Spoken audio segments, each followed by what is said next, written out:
I identify as a woman. The feminine gender with which I identify is not the one attributed to me. Male, they called out. Man, they repeat. And I feel uncomfortable, a little tremble here. So I move, I eat, I speak, I laugh, in line with the script given to me, reinforced and co-constructed by male farmers in Switzerland. I became the male farmer, the main farmer. So I manage the farm, I manage the tractors, I buy them, I repair them and I drive them.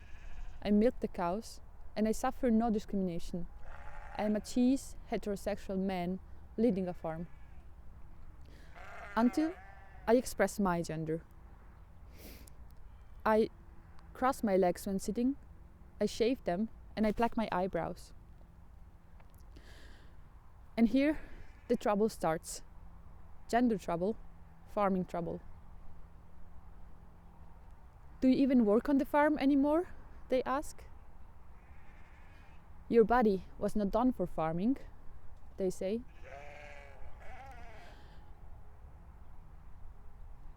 Trans, they whisper. This is not my story, but this is the story of many, or maybe of none. But this surely is the story that triggers a reflection on how our practices are still influenced by the construction and the constrictions of gender, sex, sexual and farming identities, and how these are in turn anchored in our practices. How are the practices and relationship of queer farmers in Switzerland gendered?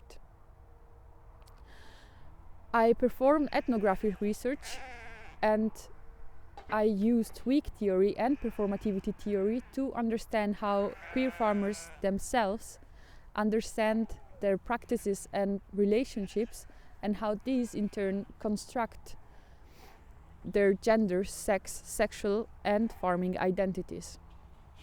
So I try to understand how they understand their own identities and how these influenced what they do and how they do it, and in turn how these performances and practices influence their identities.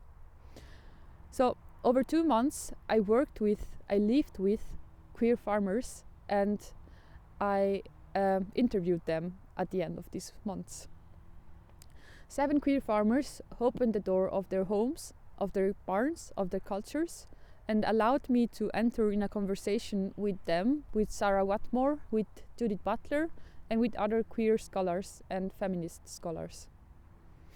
So what I did is I departed from Sarah Watmore's work, Farming Women, in and through which she challenges the binaries or the division between work and home, between production and reproduction. Yet what I am doing is I'm challenging more boundaries, I'm blurring more of them by asking or by deconstructing farming women themselves. So what queer farmers are doing and what I would like to highlight in and through this research is the deconstruction of the binaries between men and women, between heterosexual and homosexual, between farm wife and farmer, or in German between Bauer and Bäuerin. And I am deconstructing all the ideals connected to them so that I can drive the tractor and shave my legs, so that I can be the main farmer and a woman, so that nobody will feel unsettled by the sexed body of the person driving the tractor, nor of the one serving dinner. Furthermore, if Sarah Watmore located the source of gender inequality in the marriage tie, I am taking her statement one step further by saying that the source of gender inequality is to locate in a binary understanding of gender, sex, sexual and farming identities, as well as in the naturalization of the links between these.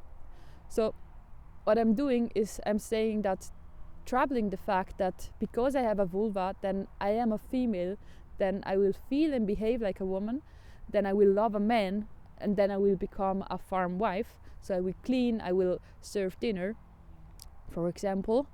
Troubling this fact, which is exactly what queer farmers are doing, they are questioning this cascade of link and the naturalization of this cascade of link.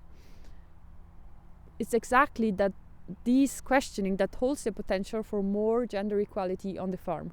Yeah, thank you very much for listening. I am Prisca Pfammatter. I'm a former student of the Wageningen University, where I wrote my thesis with Joost Jonkerden of the Rural Sociology department. And I won this year's prize, and I would like to thank you very much for this prize. And thank you, and enjoy reading the research.